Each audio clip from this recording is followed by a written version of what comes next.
So it's nice to see everyone. This is a nice group. I was wondering, it's been sad the last couple of years that this has been virtual, right? It hasn't been able to happen on person, so this brings a lot of joy to me to see you all here. Before I start talking, I'm a university professor, and what that means is I can literally start talking and never stop, right? So before, but I'm going to try not to do that too much. We'll be giving a talk, but I don't want it to be just me talking at you the whole time. So I'll briefly introduce myself, and then if we could just sort of go around and have you all just briefly introduce yourselves to me. You probably know one another, but that way I can understand a little bit about you. So I'm a clinical psychologist and a professor at Eastern Washington University, just right outside Spokane. I'm just finishing up, like literally today, finishing up year 23 at EWU, so it's been a good run for me. The last 13 years of my career as a psychologist has really been focused in a therapy model called compassion-focused therapy. And I'll tell you a little bit more about the story that led me to CFT in a minute after we get through general introductions. But I've been working, coming up to the Abbey on a not as regular as I'd like basis for many years now, and have known Venerable Chidren and the nuns for many years now, and Tibetan Buddhist practice and my interaction with them has had a profound influence both on my personal life and my professional life. And so I have a lot of gratitude toward that, and it's always a great honor to come here. So it's so nice to see you. I didn't announce my age, probably because I don't like to say it out loud. I'm 50. I'm 51, and it shows. So don't feel bad if you're 31. So I sort of this is the book sitting here on the desk. I should probably talk a little bit about it and where it came from. I had been a clinical psychologist for probably 6 or 7 years, maybe 8. And my wife and I decided to have a child, and my first child came along. And I had been raised in a home by a Vietnam veteran, and had a lot of anger modeled for me. And that's something that, in terms of my own temperament too, you might notice if you kind of reflect on your own emotional experience, which emotions tend to come more easily or more readily for you, and which ones are less accessible. And for me, probably, I think I came by it honestly through a combination of genetics and modeling. It was anger and irritability. And I was never someone who was like ragey, losing jobs, relationships, that kind of stuff in terms of anger. But I found myself modeling for my infant son, just in some of my reactions, stuff that I recognized that I had had been passed down to me that I didn't want to continue to pass down, And that, of course, everything, when you've got an infant, I don't know, I don't think we have any parents in the room maybe, but if you have one of the things that you go many months with very little sleep, and it turns everything upside down. So whatever's tricky about your personality tends to rise to the surface, right? So it's a nice mirror for perhaps the less flattering parts of you. And it just so happened that right around that time, I had a student who was in a very tricky spot. Her mother had a terminal illness and had just a few months to live. And this is someone who had a very sort of tricky relationship with her mother. Her mother had engaged with her in lots of ways that weren't very helpful, and that had created a lot of pain for her, and so had been pretty estranged from her mother for many years. And so she was an advisee of mine at the university, and she came in and kind of unpacked this with me one day, and said, well, I don't know what to do, because my mother needs someone to take care of her. There's no one really available to do that, and I don't like my mother. And when I think of my mother, there's a lot of pain and there's a lot of, things she did. And I don't know how to work with this. I don't know how to resolve this. So I was a young professional at this time. And I'm sure I said something very, very marginally helpful, marginally to not at all helpful, like, well, it sounds to me like you need to work on forgiveness, right? And then later that night, it stuck with me because I was thinking about it. There wasn't an easy answer to this situation. And so I went online, as one does, and I started looking for books on forgiveness. I thought, maybe there would be something I could find there that would give her some guidance or something that would be useful. And I don't know how I happened upon it, but I happened upon a book. Someone knows me very well. Compassion in Action, ladies and gentlemen. I was driving here today thinking, oh crap, I forgot my lozenges. So, voice maintenance is very important when you talk a lot. So anyway, I'm online and I'm looking for something for her, and I came across a book called The Wisdom of Forgiveness, and it was listed. The author was listed as His Holiness the Dalai Lama, and I knew that this student of mine had at least a passing interest in Tibetan Buddhism, and I did too. I had a couple of books that I'd bought, in the 90s, and then had kind of read through then, but I was, in graduate school. There's so much going on competing for my attention, so I'd read chunks, but it, didn't really capture me. Mostly because I don't think the timing was right at that point. But so I got, and for whatever reason, I don't remember the website it was on, but they had like a BOGO deal. They're like a buy one get one book deal, and I ordered this book, and I got one for her, and I got a free one for me, right? So I thought, hey, that's pretty great. So I got these books, and I gave the book to her, and then I started reading my copy. And it turns out, actually, it wasn't by His Holiness at all. He didn't write it. It was written by Victor Chan, who is in Vancouver, I believe, or it was in BC at the time. And it wasn't at all the sort of book that I thought I was looking for this student, because it wasn't about like everyday forgiveness. It was really sort of a biography of His Holiness in relation to what had happened, particularly anchored to his experience of the Tibetan Buddhist people, basically being driven from Tibet by the Chinese. And so he's talking about his working around forgiveness and things like this. It's been now many, many years since I've read it, but the point was, I'm reading this book, and there's this like parallel processes going on. There's thinking of my student. There's thinking of the way I'm kind of modeling stuff for my son that I'm not comfortable with, and I don't want to pass on to him. And then I'm reading about this model of how you can have a life. And I remember I'm reading about His Holiness, and I'm like, that's the type of dad I'd like to be.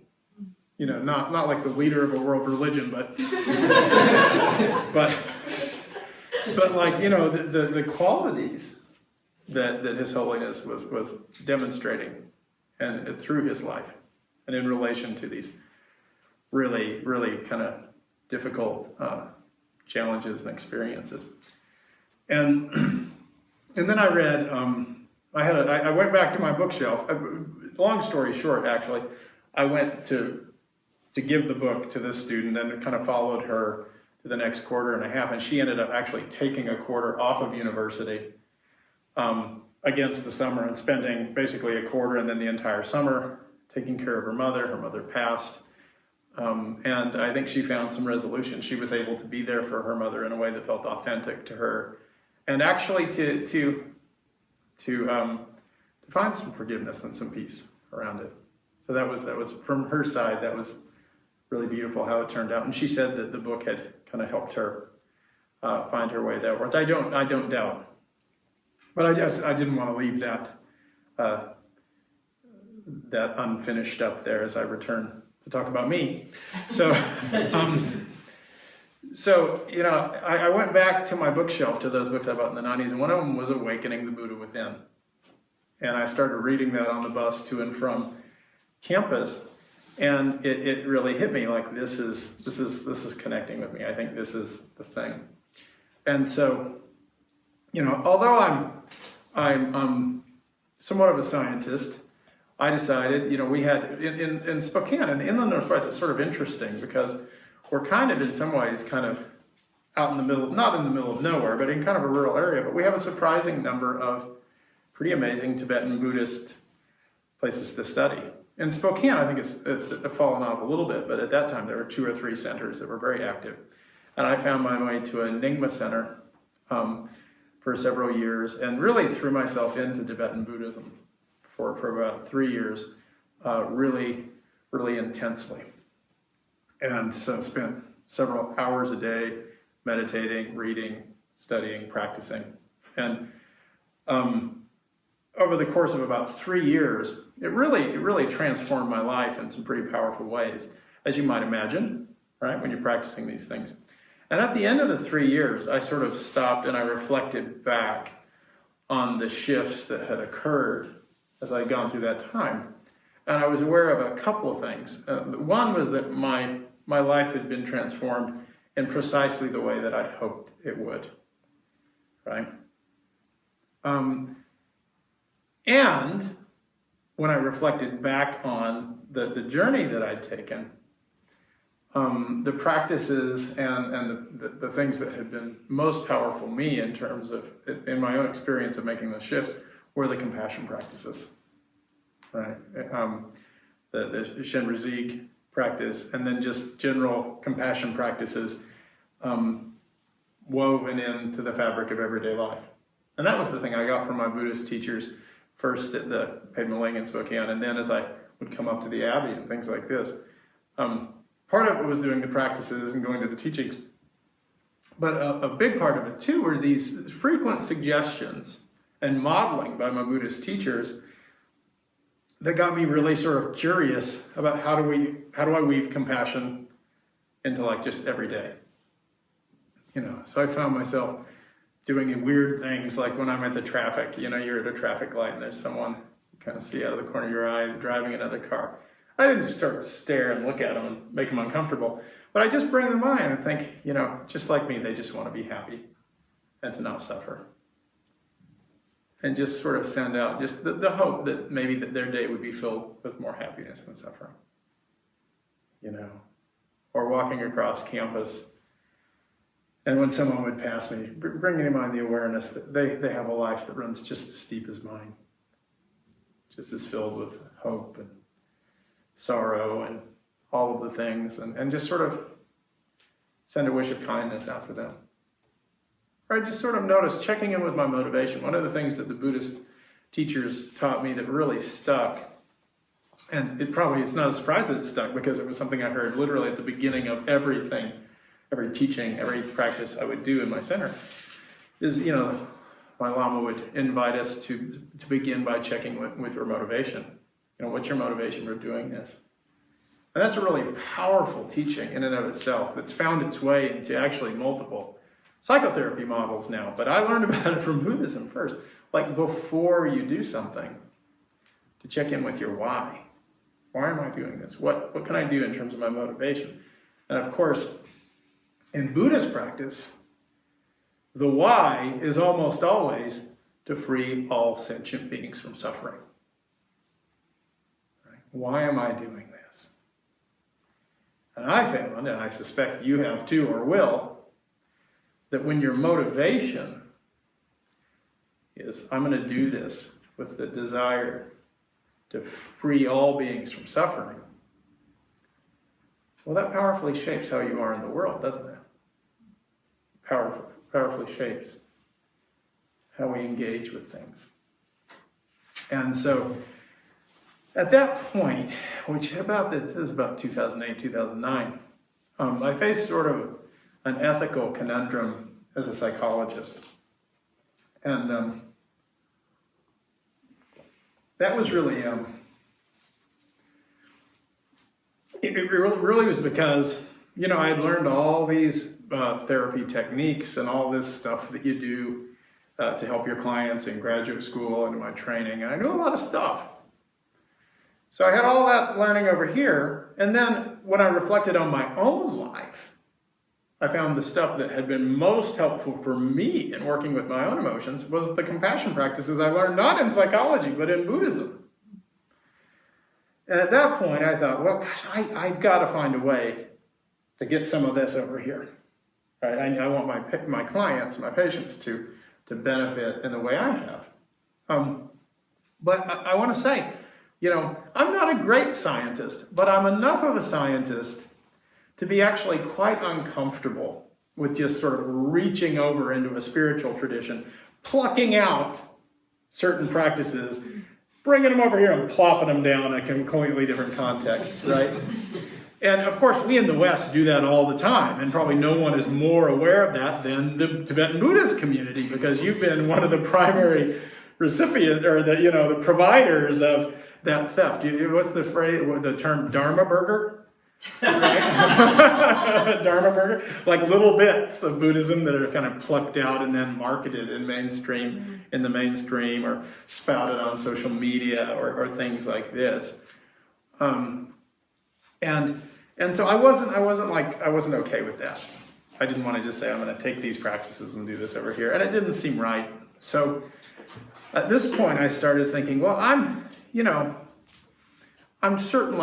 can't have been the first person to figure out that some of these concepts in Buddhism could be helpful to people in a psychotherapy context. And what happened was I started looking for people who had done some of this. And as I did that, I discovered more and more resources. There's a psychologist named Kristen Neff, who for several years at that point had talked about something called self-compassion. And initially, my reaction to that was mixed, because I had never thought, particularly in my Buddhist training, I'm part of all sentient beings, but that wasn't the focus when you're practicing compassion. And there was something about that I felt a little uncomfortable with, that notion of self-compassion.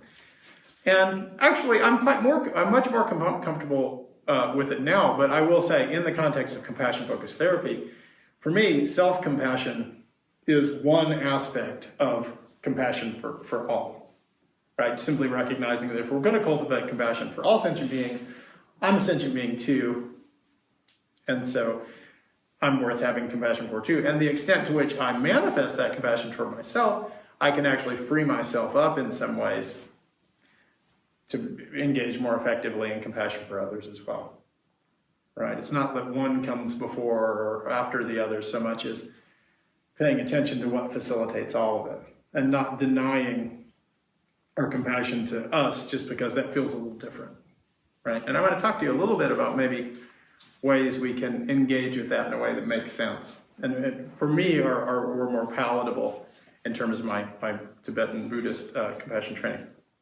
But so I was aware of Kristen's stuff, but again, I wasn't so sure about this notion of self-compassion at that point. I started reading other authors. Jack Kornfield was someone who is really interesting to me, because he was someone who had been a Buddhist monk and was also a clinical psychologist, and wrote with really from an informed perspective from both traditions. And in a book of his called The Wise Heart, which I highly recommend to anyone, particularly anyone interested in psychology, he made reference to a British psychologist named Paul Gilbert. Paul, at that point, my first visit to the Abbey actually was that I was reading all this stuff, and I was excited. I was like, I'm going to work to bring compassion into psychology in a scientifically valid way. And so if you want to fuel research, and I looked at it at that point, there was very little other than a few validation studies for Kristen Neff's self-compassion scale. There really wasn't much research in psychology on compassion at all. If you want to spurn research in psychology, the best way to do it is to create a measure. Build a questionnaire that measures it, because then people can measure it, right? That's one of the tricky things about psychology research. Sometimes physicists and chemists like to refer to psychology as a soft science. And sometimes it's done in a demeaning way. But to me, there's an accurate part to that, right? I can't measure. I mean, if you're a physicist, you can measure foot-pounds of force, right? You can measure. There are various, in the hard sciences, by and large, they're studying things that can be measured directly. In psychology, we, by and large, not always, but big branches of psychology, study things we call constructs. A construct in psychology is something that we infer exists based on things we can observe, but that we can't measure directly. Things like self-esteem, love, depression, compassion, right? I mean, I don't have a compassionometer that I can walk up and hold up to someone's forehead. Ding, ding, ding, ding, ding. Oh, you've got lots of compassion. Ding, ding, ding, ding. You've got lots of ding, ding, ding. Oh, I don't want to make you mad. We don't have that. So we've got to find ways to measure it. And so I started trying to come up with a universal compassion measure. And I sat around with my lab, and we came up. And what you do when you create a measure like that is that you come up with a bunch of items that fit with your theory of what you're trying to measure. You winnow them down and winnow them down to ones you feel really good about. You consult with other people who are experts in this area. And then once you've got a good item set, you give them to a lot of people along with measures that you think this measure should be related to if it measures. So if it measures compassion, it should be related to other sort of measures, like measures of empathy and things like that. So to see if the relationships you expect to see, you see, to see if the items hold together. Sorry, I'm going into a lecture on psychometrics, which you don't need. But the point is, as a part of that process, we had our item pool, and I wanted to consult with the leading world experts on compassion on what they thought of these items. And so I called Venerable Chichen. And I said, hey, would it be all right if I brought this, here's what we're trying to do, if I brought this set of compassion items, and if you and the nuns would be willing to look at them and then make any recommendations, right? Suggest any other items and things like this. And so that was my first encounter with Sravasti Abbey. I came up here and had actually a serious meeting. It was interesting. I'd never been to a Buddhist monastery before. So probably part of it was just everything was so quiet. And it felt it was a very sense of, and I can tell when I walked in with the nuns, they're kind of walking into the room, that they took this measure very seriously. If you're going to measure compassion in a way that you're going to write about, this is serious business. And so we talked for probably an hour or two, different contexts, and they had me stay for lunch, I think. And it was really great. Now, I never finished that measure because I came across this reference in Jack Kornfield's book to this British psychologist. But something about that made me think maybe he already had a measure. And if there's already, creating a measure is a lot of work. So I thought if there's already one out there, I want to find it and use it rather than create my own. And I reached out to Paul. I sent him an email and said, hey, I was reading Jack Kornfield's book and I referred to you, and I'm trying to come up with a measure of compassion, and I wondered, mightn't you already have one? And Paul responded by saying, well, I don't have one. There's this other one that's out there. It's not very good. But I do have this whole therapy model called compassion-focused therapy, and I'm doing a training in December. And if you'd like, you can come. Right? The training's full, but if you'd like to come, I'll create space for you. And by the way, if you want to, I'll put you up at my house. Oh. And unfortunately, the training occurred during our finals week. So I was about to email Paul and say, well, thank you for this sort of gracious opportunity, but it's not the best time. I'll come back later. I went home and I told I'll come to a future training or something. I went home and I told my wife about this, and she looked at me and she said, you have to go, right? This is what you want to do. You have to do this. And so I did. Luckily, I had a couple of brilliant people in my lab and colleagues who were willing to cover my classes for me. And so I went to Derby and learned about this.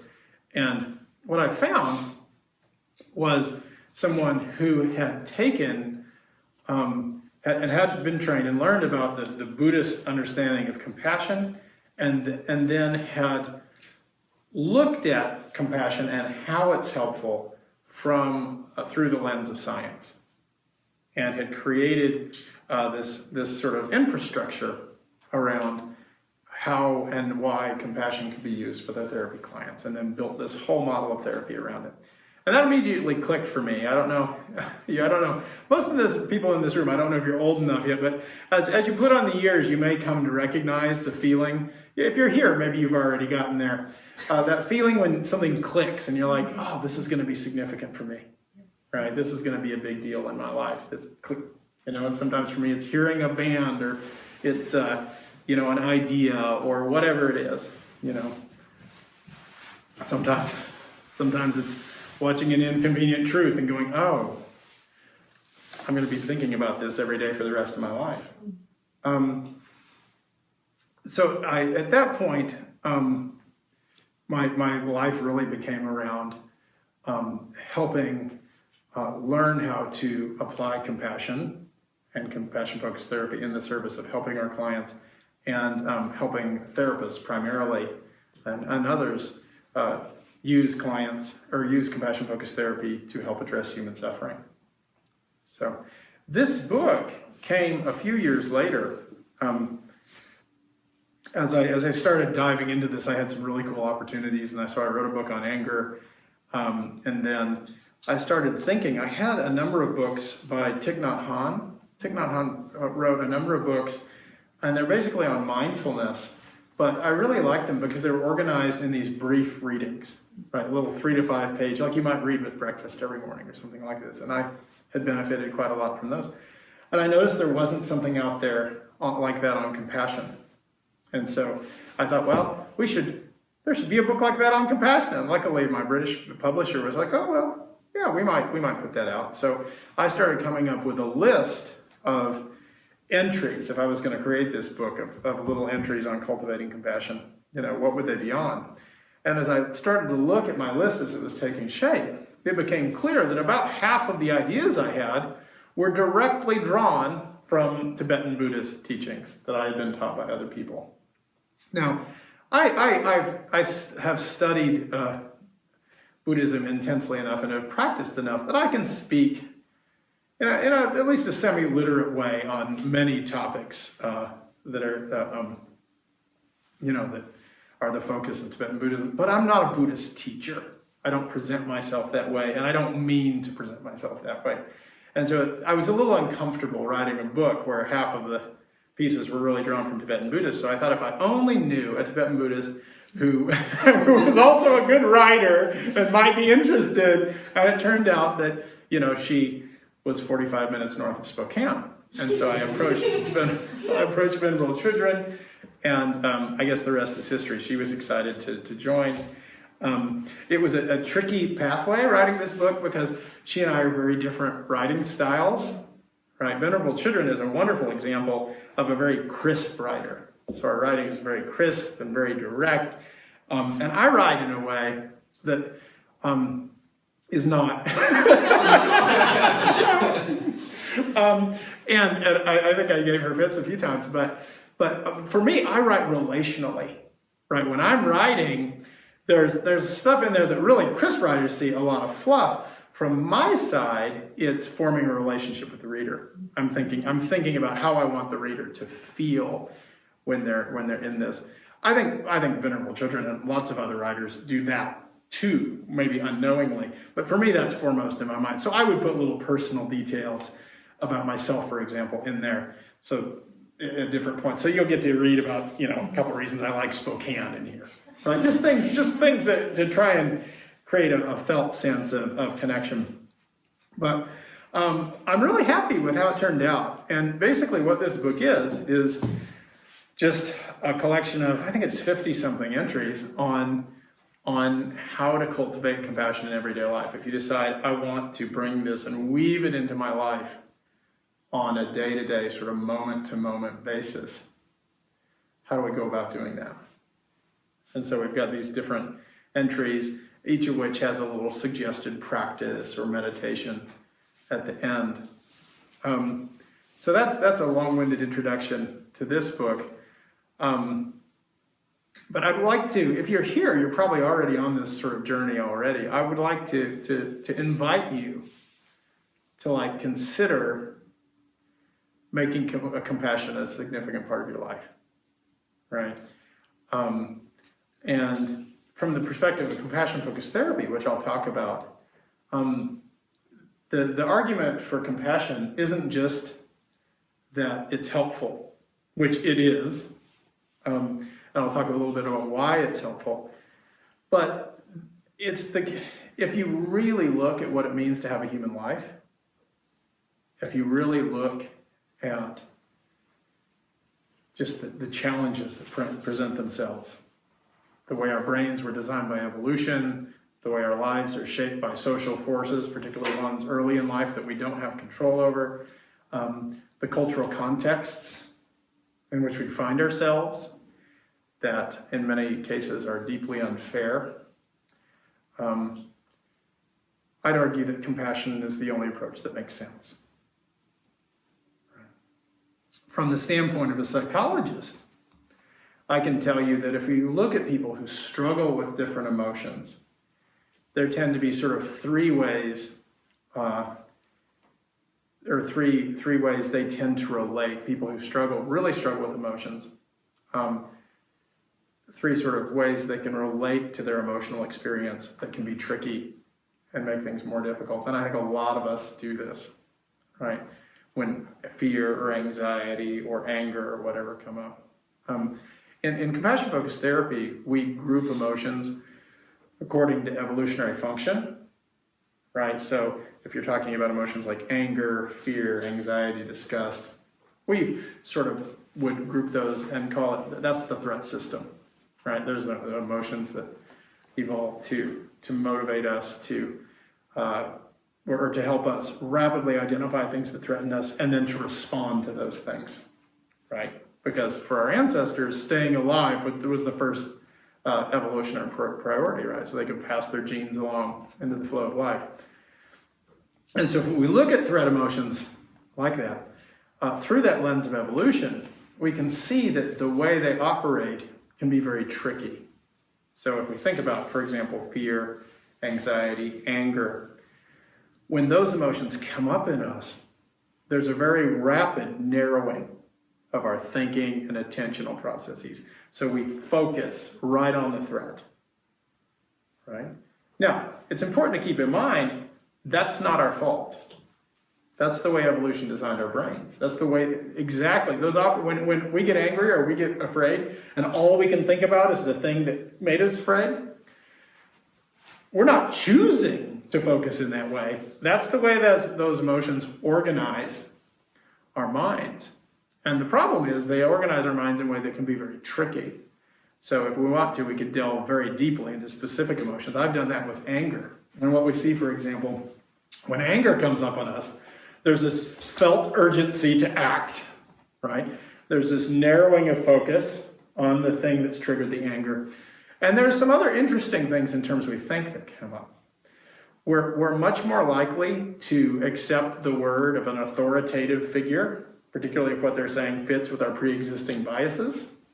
And when we're angry, there's a feeling of certainty, like I know I'm right. Think about it. Have you ever been really angry and thought, well, I'm not quite sure what my opinion is on this, but I'm really mad about it? That never happens, right? When we're really angry, it's like, this is right and that's wrong and I'm right and I've got to defend this, right? Simultaneously, when we're angry, critical thinking goes way down. Our ability to weigh different options and look at things from different perspectives goes away because we're focused. So paradoxically, or actually not paradoxically, evolutionarily it makes sense, right? Anger is the fight. When you hear fight, flight, freeze, fawn, anger is the fight, the evolutionary fight response, right? That's meeting the threat head on. And if you have to defend yourself, or you want to be certain, you want to be committed, you want to go for it, right?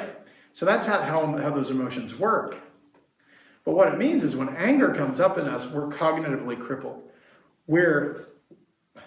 Surprisingly, we're more certain, we're more sure of ourselves, we're more sure we're right, even as we're exponentially more likely to be wrong. Because we're not critically thinking, we're not thinking flexibly, all of those things. So that's tricky, right? But it's tricky in a way that makes complete sense if we look through the lens of evolution, right? In CFT, we also talk about drive emotions, emotions that orient us toward goals. So that's feeling interested, excited, engaged, right? So whenever you're like, ooh, I want that, or I want to do that, or I'm excited about that, or right? That's drive stuff, right? Those are emotions that orient us towards potential goals and keep us moving toward them. Now, those can be helpful and they can keep us going, but what happens is once we fix the goal and we think, I want that, right? If you look at a lot of the suffering in the world, I am convinced that human-caused suffering, which involves most of it, I think, at this point, or much of the suffering in the world, it's not caused by people who get up in the morning thinking, I want to hurt other people. I think it's caused because there are a lot of people who think, I want to do this. And they single-mindedly focus on their goal and they move toward it, and everything else falls off the radar. I don't think, for example, when Jeff Bezos created Amazon.com, I like to think anyway, that his experience wasn't, I'm going to put, thousands of small businesses out of business. I want to create a massive company to put lots of small businesses out of business in towns all over the world. I don't think that was his motivation. I think his motivation was to build this big company that could deliver a lot of stuff and make himself a lot of money, but the unanticipated side effects of that can be really tricky. So if we get caught up in drive, that narrowing of focus on the goal can be harmful, right? It can create lots of problems. The third set of emotions in CFT, by the way, that we talk about the safeness or soothing system. And that's feeling calm, peaceful, safe, connected. Now, those emotions are important to pay attention to because unlike threat and drive, which narrow us and focus our attention on either the threat or the goal, when we feel safe, everything opens up. We think more flexibly, more creatively. It's easier to be empathic. Right? We can look at things from different perspectives. We're our best selves. It's interesting, there are cultural differences in how people tend to pursue different positive emotional experiences.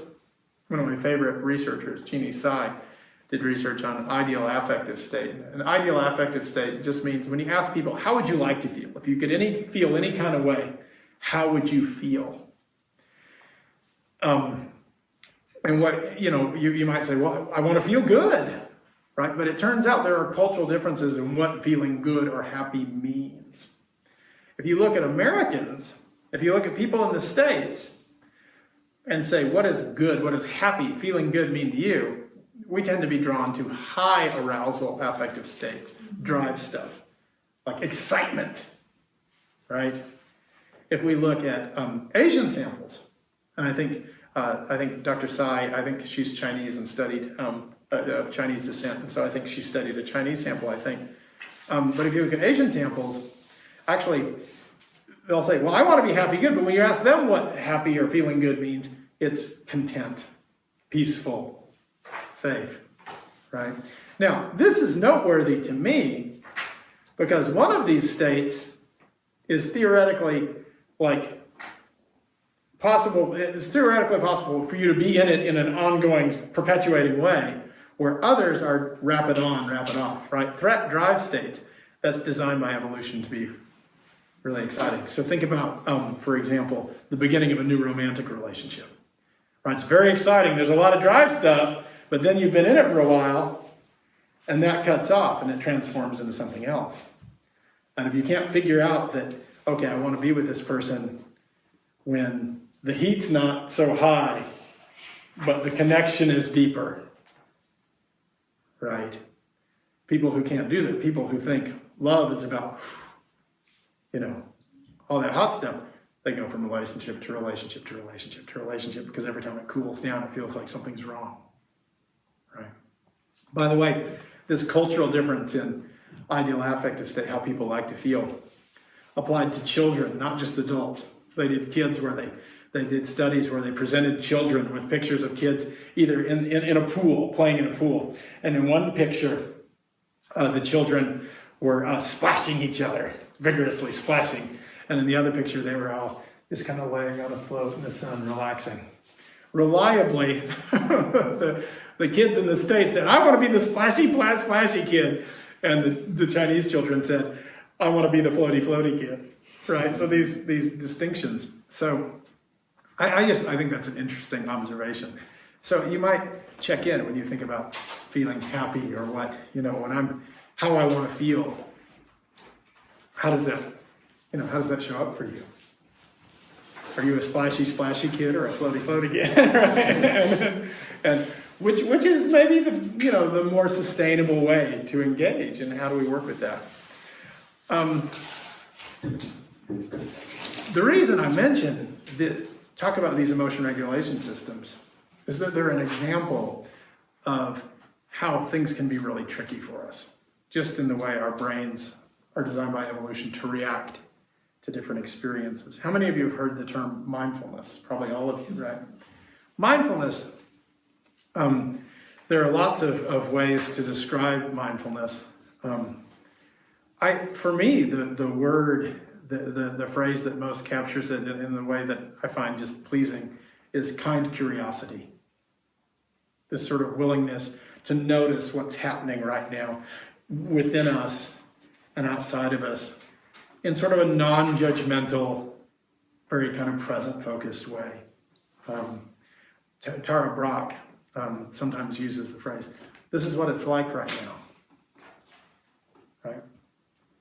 And one of the reasons mindfulness can be so helpful is that it can be the difference between anger coming up or fear coming up or anxiety coming up, and that, the threat emotion comes up and we focus, our attention begins to narrow, our thinking narrows on the threat, and then we act from the standpoint of that emotion. Versus all of that starting to happen and us going, oh, look, I'm getting really angry right now. Look what's happening. They said this, and I'm seeing anger arise in me. I wonder what would be helpful to do. You see the difference? Right? Yes. Talking about these emotion regulation systems, I've been thinking a lot, and I think you've actually spoken previously about like ADHD and the ways that these emotion regulation systems are present within someone who maybe isn't able to stay as focused, or however the ADHD manifests. And in my experience with those who are close to me, it's a lot of time spent in threat system or drive emotions, not so much in like the safeness or soothing. And so what I'm curious about is, I think it's unrealistic to say that like you can, fix ADHD, right? Like it's not something that is like curable. It's the way that you're wired, right? And so what I'm wondering is how to bring about more of that safeness or those soothing emotional systems, those emotions, and how, in the face of being kind of hardwired, if you will, to be more in the drive and the... Yeah, absolutely. I appreciate you asking that. As someone who himself is probably one assessment visit away from an ADHD diagnosis, I particularly appreciate it. The thing about safeness, I'm so glad you said this, because I meant to punctuate this, and then I was sort of moving on, is that if we look at safeness, we really evolved to feel safe and soothed through connection with people who like us, support us, see us, listen to us, value us.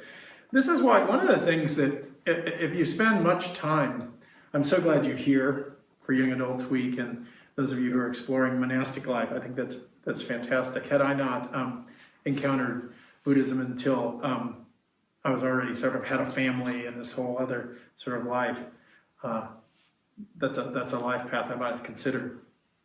One of the things that in Buddhism that I really have been impressed by is the emphasis on how do we help people keep going.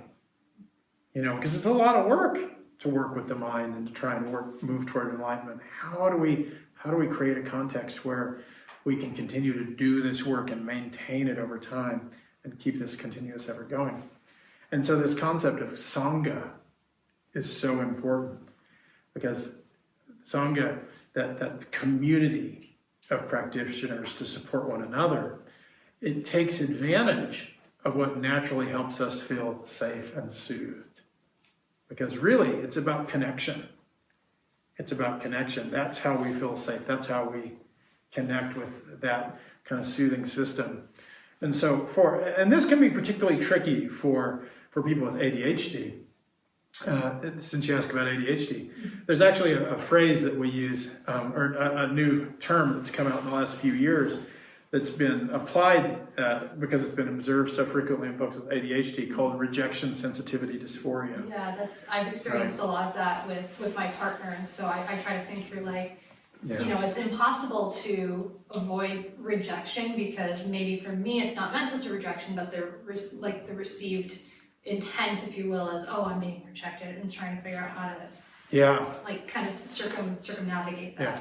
I think we all experience a little bit of that, because being rejected, social rejection, feels really painful, right? We also evolved to be very concerned with how we exist in the minds of others, which presents us with lots of tricky bits. But one of those things that's really tricky is that when we're rejected, when other people say, we don't want you, you can't join, it's incredibly painful. And since you asked about ADHD, I think the reason we see rejection sensitivity dysphoria so much in people with ADHD is a lot of folks with ADHD struggle with inhibition of impulsive behavior, right? And what happens is, if you behave impulsively in different contexts a lot, you end up being the person that says the thing that no one else says, or does the thing that makes the group uncomfortable, and everyone's like, okay, what's wrong with you? And what happens? Now, luckily, that works to your favor sometimes. I've had people say, "Well, you're so courageous." It's like, I think impulsive is the better word. But sometimes the words come out before the screening kicks in, and sometimes what has helped that is that if you spend a lot of time with the Dharma and cultivating compassion, a lot of the things you're impulsive about are helpful things rather than things that maybe get in the way. But I think what happens is, particularly in small children, kids with ADHD sometimes will be acting out in ways that trigger more frequent episodes of rejection on the part of their peers. And so they get that experience and the pain that's associated with that more often, and maybe even come to expect it. And that can be really tricky. So I think probably for folks like that, we could explore people who've applied mindfulness to ADHD. I think there's some success there in terms of what the data have to say.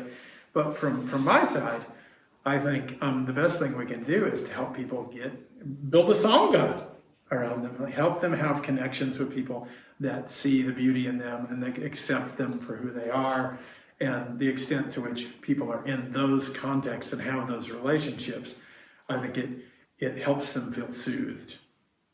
Right? And even at a biological level, right? We know, and for example, one of the things that happens when we feel social connection, when we feel connected and loved, when we snuggle. I've been snuggling with my dogs a lot more since the pandemic started, right? That's a primary soothing mechanism I use. And when you do that, chemicals like oxytocin are released in the brain, right? And we know that oxytocin particularly acts directly upon the amygdala, which is a little almond-shaped structure in the middle of your brain that's highly involved with firing off emotions like anger and anxiety and threat emotions. So oxytocin turns that down. And there are a lot of other scientists that are studying the sort of social connection, but we really evolved not to regulate emotions in isolation, but to co-regulate them with one another. And so that would be my answer there. Right, yes. I have a question about mindfulness and strong emotions, being that you have a background in both the Dharma and psychology. Yeah. Like you're kind of an ideal person to ask about this. So that practice of equanimity, like you were mentioning with Tara Brach using that phrase, it's like this right now, or whatever. Yeah, this is, look at what I'm noticing. Huh, look at that. Right. Yeah. So I've been told over the past few years, since I've been practicing, like in the past 6 years, that I can sometimes have like flat affect when I'm expressing a lot of discomfort or pain. So I can say in this, like actually right now, I'm having a lot of anxiety because I think having caffeine on an empty stomach. But I can say it, I can kind of communicate it with relatively flat affect and in a pretty like calm way. And right now is sort of a smaller example, but that'll happen with like pretty extreme emotions, like high levels of anxiety or anger, things like that. And I'm communicating in this way.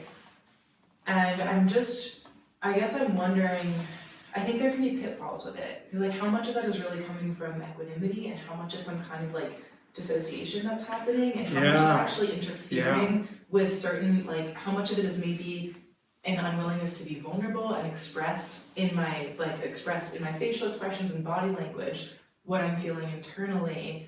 So I don't know, I'm curious about it. It seems like there are pitfalls and it's been reflected back to me a few times. And I'm not sure if it's being reflected by people who don't necessarily understand practice and so they're seeing it as like a problem, but maybe it's not. So I know it's not a totally clear question, but No, I think it's a wonderful question. It's a perfect question. So has anyone heard this term? And I'm not an expert on this term, but I've seen it several times and I think I know what it means. Spiritual bypassing. Right? I think that sort of captures what you're saying, in that I'm doing it in a roundabout way, but one of the sources of suffering in terms of people who struggle with emotions is the tendency to avoid.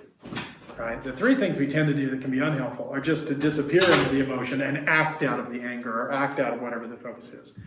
The second is to avoid and just say, I'm not going to feel that. I'm not going to have it. And the third is to criticize and beat ourselves up for having the experience, to say the fact that I'm scared means I'm weak, the fact that I'm angry means I'm a jerk or I'm out of control, whatever. And so, remind me your name. Gigi. Gigi, it sounds like what you're saying is, can mindfulness, or this sort of stance of equanimity in relationship to our emotions, can that be used in the service of avoidance? And I think it can be. Absolutely. Absolutely. And this is actually why I think compassion can be so powerful, because it gives us a way to connect and work with these emotions without being overwhelmed by them, right?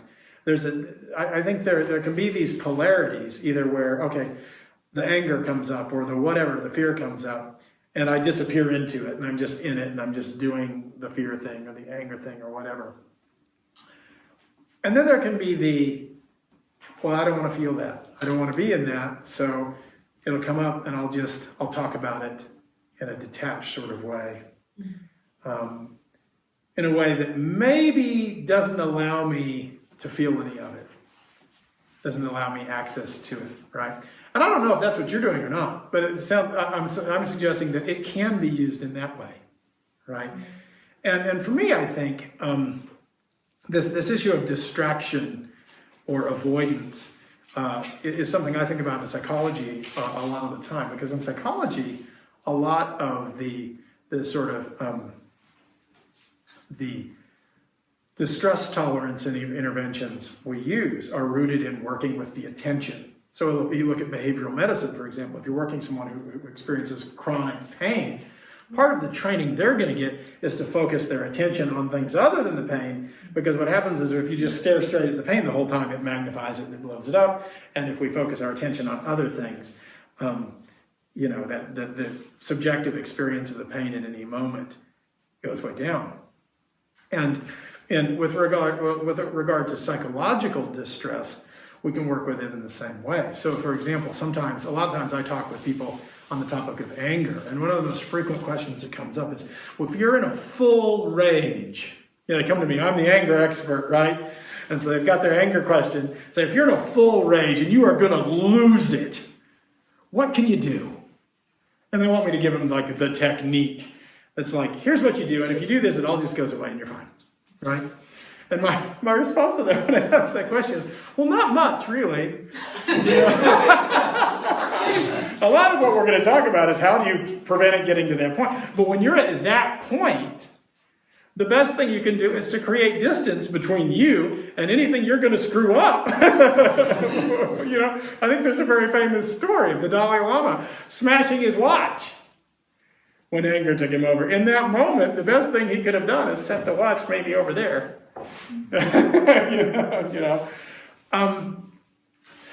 But so distraction, focusing our attention elsewhere, or mindfulness, kind of looking at our experience from the outside, giving us a little distance, can be a very helpful way to deal with emotion in an acute sense. But where it can be tricky is if we get into habits that create a situation where every time an uncomfortable emotion comes up, we turn away from it. We distract ourselves, we focus, or we shift into our equanimous, mindful stance, and we say, oh, look at that, I'm angry again. What will I have for lunch? Right? If the distraction, a distraction, I would say, is a wonderful technique, not a great lifestyle. Right? So if when the difficulty comes up, it triggers our anger, we turn away from it, and then we never come back, we may feel a little more comfortable, but we actually are never dealing with whatever it is that triggered the situation. So what we want to do is to sort of reflect on, okay, I'm gonna shift out of the immediacy of that emotion, right? Maybe use a little distraction, maybe do some mindfulness practice, whatever. And then, once I'm a little more balanced, I'm thinking a little more clearly, feeling a little safer, I want to come back and ask, given the problem and given the emotion, what would be helpful? How do I work with this, right? And so for me, to answer your question in terms of your own experience, is how I'm working with these emotions, is it helpful or is it unhelpful? I would ask, do you find yourself not coming back? Right? Do you find yourself not giving yourself permission to actually feel it? Right? And to spend time thinking about, okay, this is what happened. This is how it feels. This is what I want to do about it. Right? And if you're like, yes, when I talk about it, I'm taking a standpoint that, is a little more detached, so we can look at it. But I never actually feel it, right? The moment it comes up, I turn it away.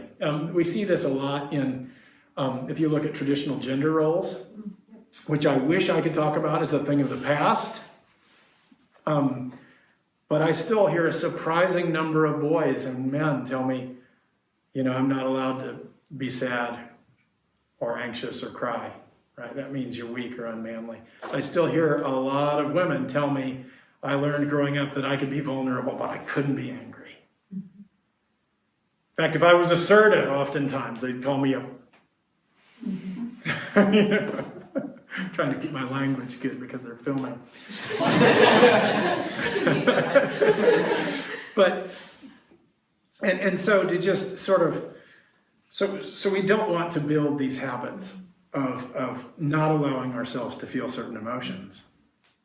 But it's about being able to connect with that feeling in a way that's helpful and has the potential to be healing. And I'd actually like to talk about kind of maybe an approach to that. Have you probably, since it's your first week here for some of you, have they probably, no one's said the word emptiness here. You've heard it? They've talked about it already. Normally, a lot of times they're like, I don't want to go there. But all of them have heard emptiness thing. Emptiness. No. Oh, yeah, emptiness. That's funny. Yeah, that's good. Emptiness. Yeah. So the reason I always think of emptiness when I come to Sravasti Abbey, because I'm my own spiritual practice, in terms of understanding the nature of reality. Different Tibetan Buddhist traditions approach different teachings kind of differently. And in the Nyingma tradition, which is the one I was originally sort of brought up in, the approach toward emptiness was really one that was experiential, trying to realizing it through experientially through practices and things like this. The Gelugpas, which is the tradition represented by Sravasti Abbey and the tradition sort of famously that the Dalai Lama, the current Dalai Lama, sort of arises from, is a little more scholarly in their approach to emptiness. And so there's a practices, but there are also some teachings that help grasp through analysis. And that for me was really helpful. Emptiness clicked for me when I went to some Gelugpa teachings on emptiness. Because it was actually, I remember when it clicked for me, the question, when I talk about emptiness, the question is, what is it empty of? Right? What is it empty of? And there were all these, you probably heard these comments like, well, emptiness, is it a chair? Is it not a chair? Right? And if it's not a chair, then how can I sit in it? Right? These are the confusing things that we can toss about in our heads when we talk about the ultimate nature of things. But this question, what is it empty of, was really meaningful for me. And typically with the answer, when we talk about emptiness, or when my teachers talked about it, is, this cup is empty of ultimate existence or inherent existence. And if something has ultimate or inherent existence, that means that it is a cup. It is only a cup. It has always been a cup. It always will be a cup. Does that make sense? It has, we may say, cupness, right? But we know this isn't true, right? We know that actually this cup does not have much cupness. It doesn't have ultimate existence as a cup, because for many millions of years it existed in other forms, right? Probably most recently as sand, or whatever they use to make ceramic. I don't know, I'm not an expert on making cups, but you see what I'm saying. So the idea is that, and it will function as a cup for a while, right up until the point I drop it, which I'm not going to do. Or someone else drops it, and then it becomes something else, right? Maybe then it gets broken up and put in the bottom of a planter, so that the water circulates a little better, right? Or whatever, and then it becomes something else, right? So the idea is that there's this ultimate existence, where if something has ultimate existence, it exists in that way, ultimately, which pretty much nothing has. But although the cup lacks that ultimate existence, it has what we might call conditional existence. I'm a psychologist, so I've created my own term. I like the term functional existence, right? Which is to say that because of the various causes and conditions acting upon all the stuff that makes up the cup, at this time and place, it functions, it exists as a cup, right? It takes on this existence. So although ultimately it's not a cup in any enduring sense, it functions as a cup now. Very nicely, I might add. And so the reason I'm diving in to this sort of mini talk on emptiness and ultimate versus conventional existence is I think it's useful to think that we kind of exist in the same way. And I don't mean even in a physical sense. I'm going to talk about it in an emotional sense. But when we talk about me, who am I? Who is Gigi? Who is Russell?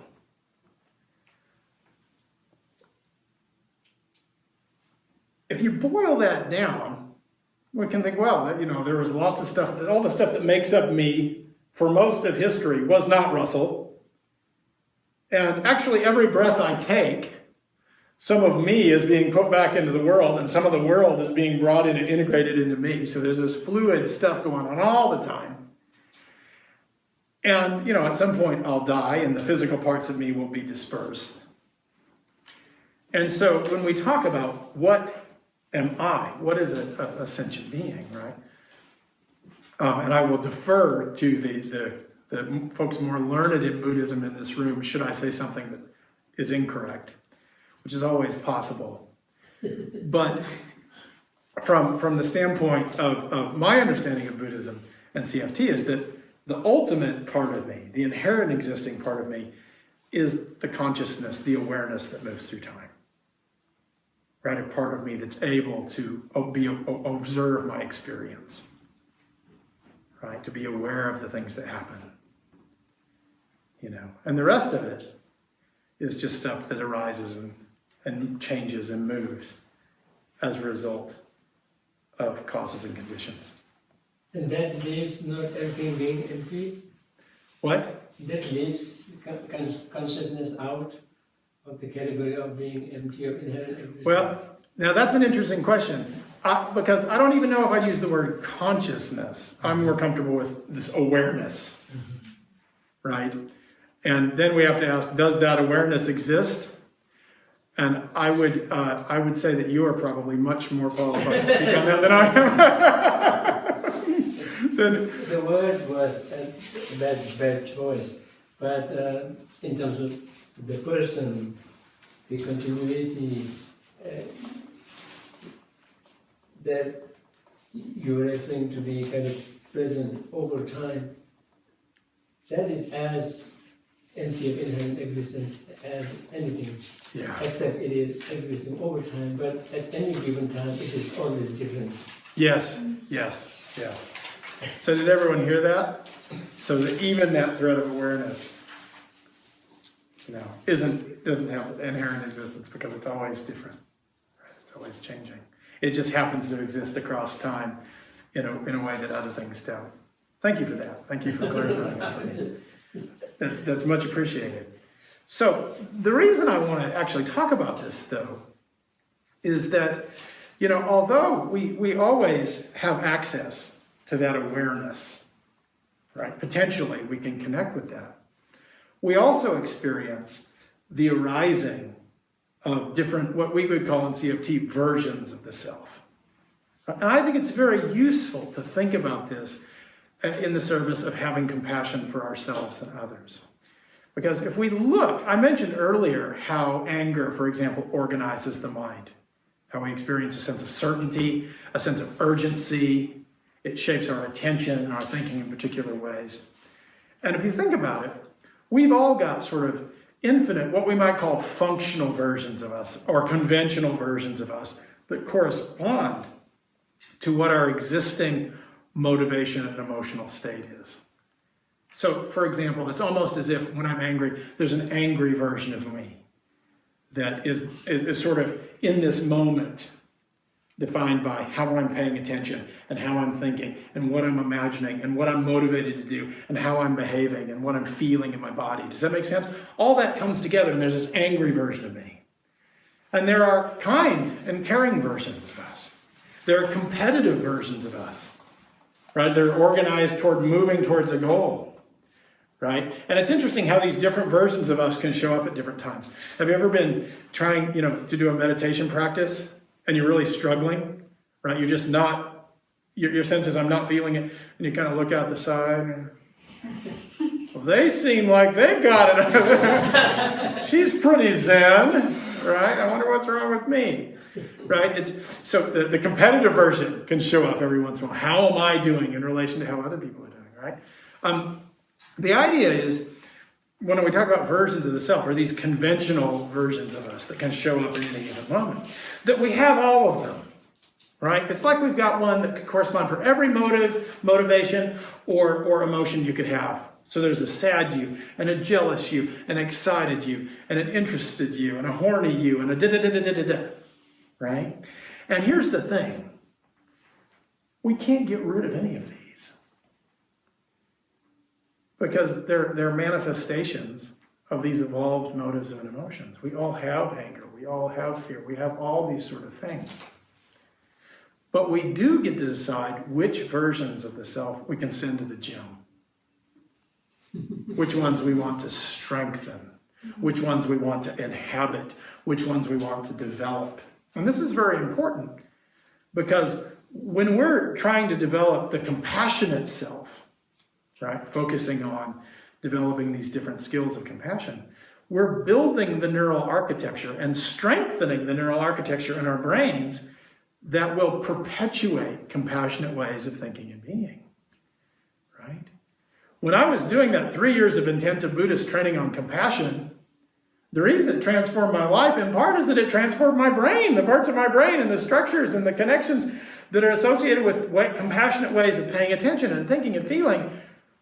I was working those out all the time, right? And as we do that, the neuroscientists have a phrase: cells that fire together wire together. So when we engage, anything we do, actually, when we behave a certain way, when we think a certain way, when we study a text, when we practice something, we're lighting up cells in our brains, patterns of cells, networks of cells in the brain. And every time that pattern lights up, the cells within the pattern and the connections between them are strengthened. Now, this is very important when we think about transforming the mind, because what that means is what we do now is what we will become later. How we practice now is the cause and the condition that helps change the probability of how we respond in a habitual sense later. And this is the wonderful truth about transforming the mind. If you engage in compassion practice persistently over time, you will transform your brain. You will transform your mind. You can't help it. It's the way the physicality of the brain works. I think thinking, I would encourage you to play around maybe, if you have emotions that you struggle with this notion of the angry or the anxious or the afraid version of the self. Again, I was talking about how, the ways of relating to our emotional experiences that get us into trouble are fusion, right? We're right in it and we just act out of it. Avoidance, we pretend it's not happening. Or self-condemnation, the fact that I'm this or that is something that's bad about me. None of those tends to work very well. Compassion, the reason I'm a big compassion advocate is I see compassion as a fundamentally different way of relating to suffering. Compassion is about turning toward suffering. Some people think compassion just means being kind, being nice all the time. Compassion, the heart of compassion is courage. The willingness to turn toward the stuff that makes us uncomfortable, that's really difficult, that maybe breaks our heart, or the things we like least about ourselves, and ask, given this, what would be helpful? Right. There's a small practice that I use a lot, and I encourage people to think about. So I'll just do it here with you today, just a brief self-compassion practice. I'd invite you to bring to mind a situation you struggle with, or an emotion, like an experience that came up for you, maybe in the last 2 weeks, right? 2 or 3 weeks, and pick something that's manageable, not big trauma stuff that's going to wreck you for 3 hours, right? Just something that like, that was really hard for me. I really struggled with that, or I felt really uncomfortable, or maybe a situation that you responded or reacted to in a way that maybe was a little self-critical. You felt a little ashamed even of how you did it. So, given what you know about you, all the things that happened to you in your life, your relationships with your caregivers, what you learned, what you were taught, what you weren't taught, what you learned, what you didn't learn, the other things that happened to you in your life, the mundane things, the traumatic things, the cultural impacts, the aspects of the culture that acted upon you and shaped you and taught you about yourself. Given all of that, given everything you've gone through in your life, does it make sense that you would have struggled in that situation you brought to mind? Does it make sense that you would struggle with exactly that?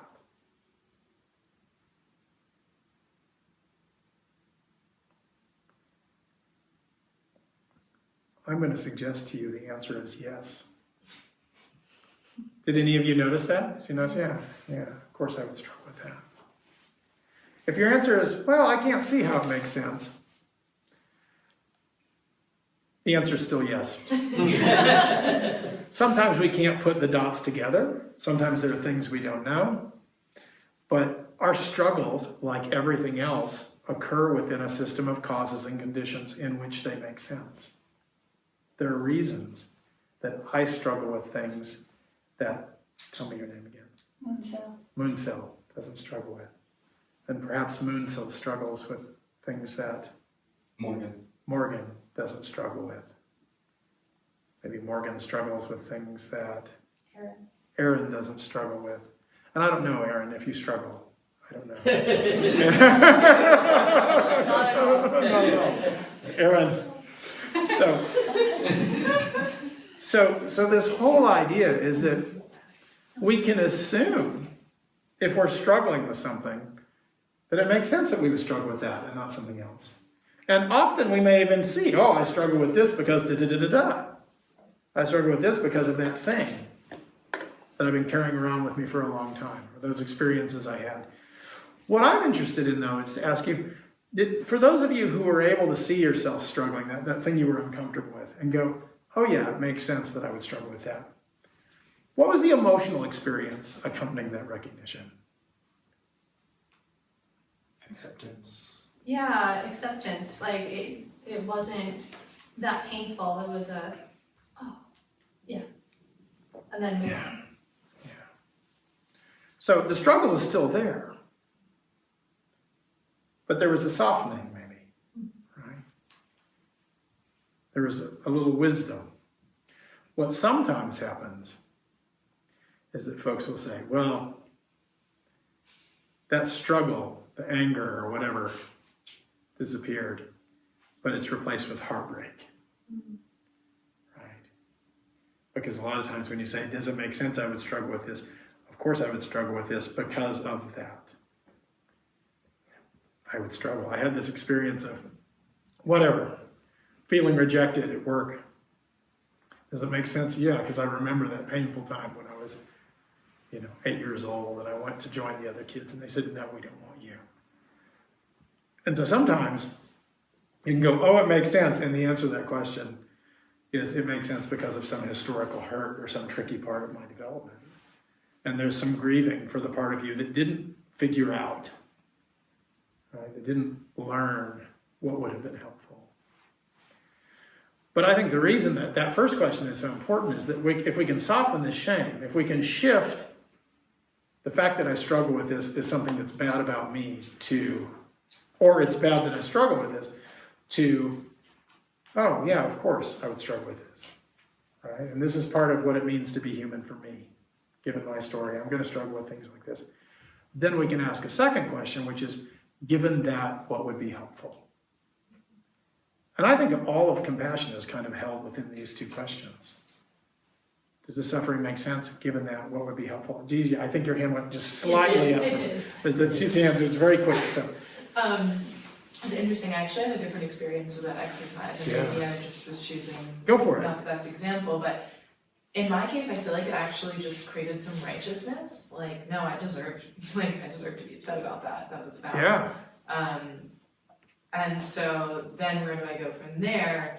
And for me, it was just having that inquiry with the other person. So if I actually feel like they were in the wrong, and then I can say, like, did I deserve to be upset, or did it make sense to be upset? Go back and, yeah, it did.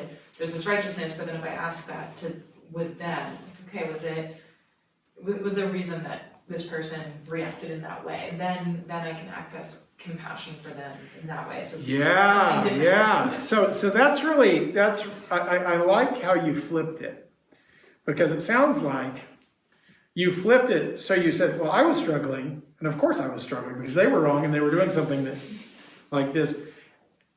And you said, okay, there's a bit of righteousness that sort of came up that maybe is something that would be helpful, maybe it's something that could get in the way. And then I heard you say, you return back, does their behavior make sense from their side? And it sounds like the answer was yes? Yeah. Yeah. And I think a lot of times with compassion, particularly, and this is so important that we talk about today, it's easy to have compassion for people that are like us, or people that we like, or our friends. How do we have compassion? And Lord knows there are a lot of folks like this in the world right now who are doing stuff that just completely offends our moral sensitivity or sensibilities, or that completely runs against our values. How do we have compassion for them? And some might even argue, well, should I? I would say, yes, it's probably very helpful to have compassion for them. But my experience with me is that oftentimes that compassion doesn't begin with a feeling of compassion. It begins by asking that question: how does their behavior make sense from their side? Right? And if I can understand that, a lot of times compassion for them, the feeling follows. Which seems to tie in really closely to karma dependent arising, which is like, is anyone to blame for this is a conversation we were having at lunch yesterday, is are people to blame for the harm that they do? And where does that even model of blame come from if everything is dependent on previous conditions? I find that those are complementary. Yeah. I actually, that's a question, that's an interesting, you can have that conversation, right, for a long time, because it's like, okay, if all of this is due to dependent arising, then well, is that your fault, right? If you're just, on the other hand, if the causes and conditions that are producing that dependent arising are the crap you did in your previous life that wasn't so great either, right? But then it just keeps going. Yeah, it keeps going, right? So I'm actually less interested. I mean, that's for me, that's kind of a fun mental game to play, to kind of explore that. And I think probably what I would do is I would ask venerable children or someone, and they tell me, and I think, like, oh yeah, okay, that makes sense to me. But where I ultimately end up for myself is I'm less interested in blame, and much more interested in the question: given this, what would be helpful? It's like blame versus responsibility. Thank you. Absolutely, and that's why I think self-compassion can be so helpful, because if we're in a place where we're ashamed, where we're looking through the focus of blame, and we're thinking, well, whose fault is it? Well, if it's my fault, then that makes me bad. Shame paralyzes me, right? Or if it's their fault and they're being unreasonable, that fuels my anger, right? So I think blame is one of those things that can be tricky, however it's applied. And actually, shame from the individual's stance gets in the way of responsibility taking. When we feel ashamed, we shrink. Right. On the other hand, if we can approach it with compassion and say, well, yes, actually, due to these previous experiences I had that really sort of shaped me in such a way that it's utterly predictable that I would struggle in this situation. So I don't have to beat myself up for it, but at the same time, the way I reacted was problematic. I created some problems here. And is that the version of me I want to be in the driver's seat here? And given that, what would be helpful, right? If I want to have a happy life and good relationships, regardless of what's to blame for what happened, I want to take responsibility for how I engage with whatever that suffering is going forward, right? The reason I want to get back to this versions of the self languaging a little bit, because I'd encourage you to play with this a little bit. I think a lot of times when people feel really fused with their anger or their anxiety or whatever, it's very hard to have compassion for it. It's easy to go, oh, I shouldn't be feeling that. That's something bad with me. But if we think instead, what about that angry version of the self? Right? If I think about the angry version of Russell, can I understand how angry Russell came to struggle with anger? Yeah. Can I have compassion for how he feels? Right, think about that version of you that came up in that situation. Pick a situation where you were doing your very best and it was really hard, you were really struggling with it, and maybe responded in a way you're not proud of. Is it possible for your compassionate self, the version of you that's kind and motivated to help and wise and can look at things from different perspectives and courageous, is willing to ask difficult questions? Can you have compassion for that struggling version of you, understanding how it makes exact sense that version of you would struggle, right? Rather than condemning them, what if you said, oh gosh, that was really hard for that struggling version of me, right? What would be helpful, actually, if, like, my compassionate self could offer some sort of validation or support and encouragement that version of me that's overwhelmed with anger or fear or anxiety? What might this compassionate version of me say?